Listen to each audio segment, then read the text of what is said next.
win these games, but we move forward to the next one now. Do you think that you had enough chances of quality that today really you should have had all 3 points? I think so. I think especially when we was 1-0 up as well. I think we had 2 clear-cut chances. Obviously, Sonny tried to take on the keeper, just got it a little bit wrong, and then the keeper made a great save from Dele's when Sonny played him in. So, you know, 1-0, if we score both of those, obviously the game's pretty clear. But you're playing against a top side, you have to take your chances, and we had more than enough to win the game. But it weren't to be. We have to look back and see what we can do better. But overall, I thought it was a great performance from the boys, a real hard-working performance, and like I said, against a very good side. First goal at home in the league for you this season. Is that a relief, or perhaps on another day could you be going home with a match ball? Yeah, it's obviously it's obviously nice to score. Obviously, it's been a few games since I scored, especially here at home in the Premier League. So that was nice. And but for sure, yeah, there was a couple out there that on another day I could have taken. So part and parcel of being a striker, you dust yourself down and get ready for the next one. Now, you were booked for the challenge on Andy Robertson. When the tackle was made and the ref's coming towards you, in your mind, are you thinking, I could be in trouble here? No, definitely not. I thought it was a strong tackle, but I thought I won the ball. Obviously, I haven't seen it back, but look, when you're playing against top sides and you're fighting for points all over the place, sometimes it's going to be strong tackles. And look, if they've obviously checked it, it stayed as a yellow card, and we move on. Would you have understood had it been red? No, you didn't think I haven't seen it back, but from on the pitch, it didn't feel like it. And then even Andy on the pitch said, "I just caught my foot. I don't think it was a foul." So obviously, I think sometimes when you slow stuff down in football, it makes it look maybe worse than what it is. But that's what VAR is there for. So we got on with the game, and like I say, we look at the positives and what we can do in a busy period now. Today was probably the toughest opponent you've had since Antonio Conte came to the club. So it was probably a really good measure of the progress you've made. What would you say? What did we see there?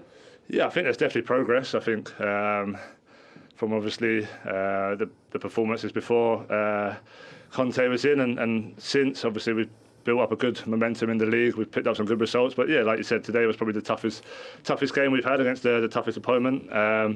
But I thought we've done well. Like I said, we created more than enough chances. Of course, always disappointing when you can see goals. But after going 2-1 down, it was nice to bounce back as quick as we did. It showed great character. And, you know, the boss brings great passion, great energy. We've been waiting for this game for a couple of weeks now, obviously, with the games being cancelled. So it was nice to get out there and feel that feeling again. Well done, Harry. Thanks for joining us. Cheers. Thank you. Spurs 1, Liverpool 1. What a great 45 minutes of football in North London. So much to talk about. Let's get straight into it. What a start for Tottenham and for Harry Kane, Glenn. Fantastic finish, it really was. You know, there was I think it's here, Dele Alli goes back there. We look at Liverpool's defending, but there's the 3 midfield players, caught him straight line. They needed one of them to be pushed across. This is a wonderful pass. I think it's Robertson that just goes back a little, looks over his shoulder, he goes back and plays Harry Kane on. This is a wonderful pass because it allows Harry Kane not to touch the ball. He's hitting a ball now that's first touch, bang, and what a finish from Harry. He's been waiting and waiting week after week for that. I mean, we need half an hour to analyse this game, really. That's how exciting it's been. But that is a wonderful finish, it really is. But Ndombele's pass, the weight of the pass was absolute top-notch. Yeah. Andy Robertson just needs to stay alongside his centre-half for longer. We dotted those arrows to the full-back. He should have just given him that pass. That's the lesser of the evils.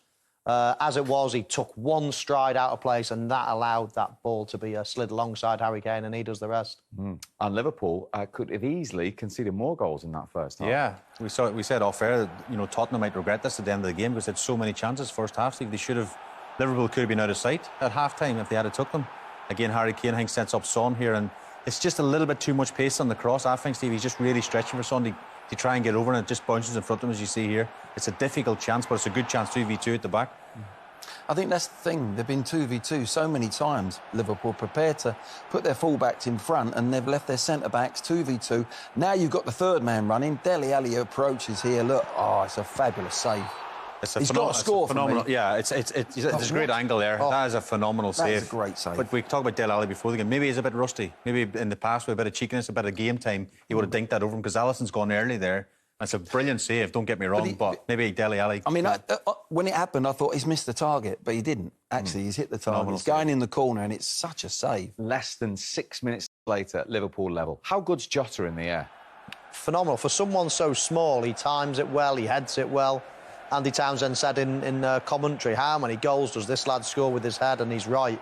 I mean, he doesn't do so much in terms of his movement, but he's in a nice little pocket of space. And Glenn, you noticed something about the three centre-halves for Tottenham as well. Yeah, it's very unusual when you're playing three centre-backs. All three of them have had to get across because they've opened them up, Liverpool. All three of them there on the right side of the penalty area, and that's why no one's up against him. Normally in that area there, you've got a centre-back, or even the left side centre-back gets across, and there's no challenge on the ball, but it is a wonderful header. OK, so 1-1, Harry Kane back amongst the goals. Is he a little fortunate to still be on the pitch, do we think?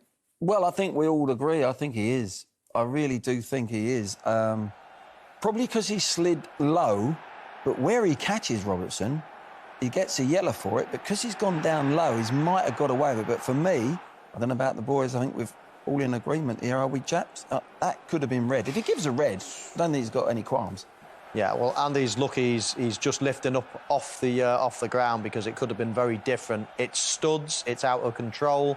The only saving grace is he's not high. He's still relatively low, and I think that saves him, because he could have been in serious problems. Yeah, it's a red card for me all day, and hopefully Dermot will clarify that. It was a big call, because it was only 20 minutes in to the game, that. Dermot, what do you think? With 3 reds in here? Well, what they look for, Michael's just summed up. It's point of contact, you know, it's just above the boot, so it's low in the referee's view. I think what saved him is Robertson actually goes up here. You see Robertson leaving the ground, he catches him. I think it's not a nice challenge, but for the referee on the field, a yellow card. But Robertson doesn't go up there and it's a broken leg, isn't it, really? If he doesn't get that right foot off the ground. I have to agree with you there, dangerous. and I think that's what saved him, is the fact that Robertson is coming off the ground. I think if that leg's planted... It should save Robertson, not Harry Kane, from getting a red card. That's my argument. Anyway, stay there, Dermot. Michael, penalty? Yes, I think it is. I understand why it didn't go to VAR, because you could argue that it's not, but I would favour a penalty there, personally. Dermot, on field, what do you think? On-field penalty, I think, up to the referee to give it. Because the referee's position, he's looking straight at it, the VAR is not going to intervene.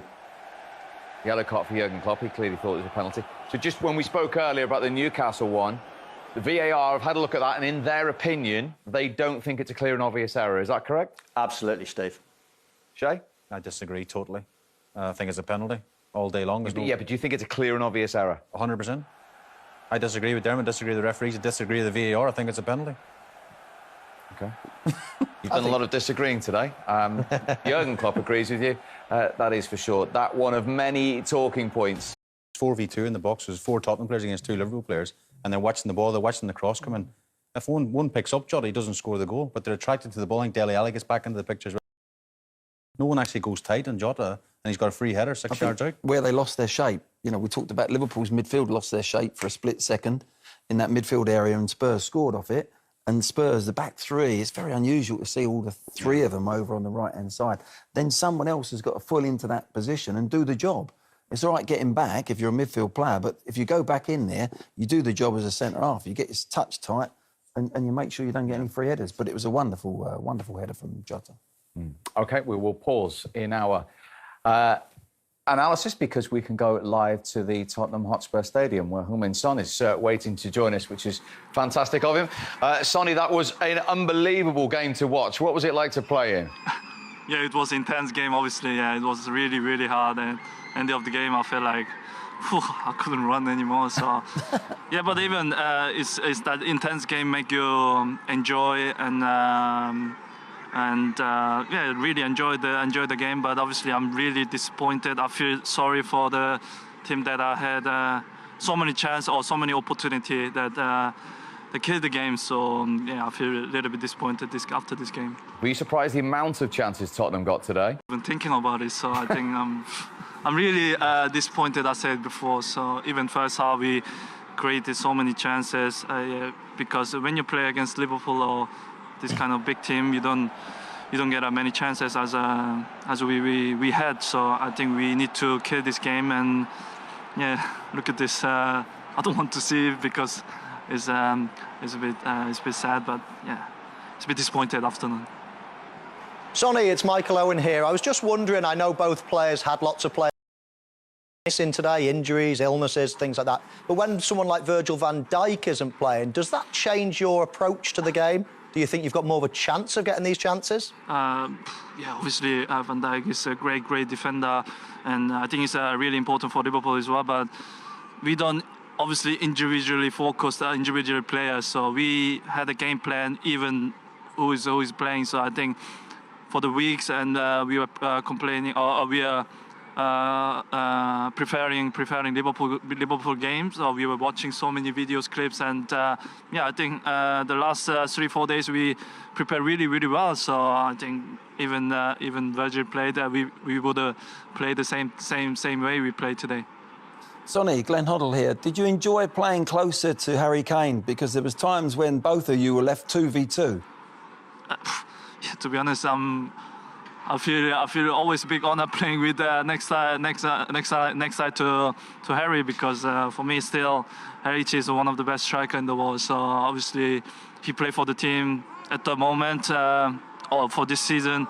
He didn't score a lot, but the way he played for the team is just incredible. So I'm so happy that he scored today, and always happy and honored to play next side to him. Let's see the all-important equaliser then, Sonny, when you've just gone down 2-1. Oh, could you see Alisson out of the corner of your eye here? Yeah. So, yeah, obviously I made this run and I thought okay, the ball is a little bit long, and yeah, I believe it that if something can happen, so I should be there. So I think obviously keeper made a big mistake, but also, to be honest, I'll never say it was a big goal. Nobody was there, so if I miss, I'll be gutted. So when you see us, I kick it really soft and nice. I'm really happy moment. Just as it was a new manager. And finally, on the subject of that, you're still unbeaten in the Premier League under Antonio Conte. That was the biggest test you've had. Is that the progress in that space of time with the new manager today? No, I think yeah, we are improving. I think it's still, we have a lot of space to improve, so we are looking forward to working with him. So he gave us so much details, so everyone is looking forward to work with him. So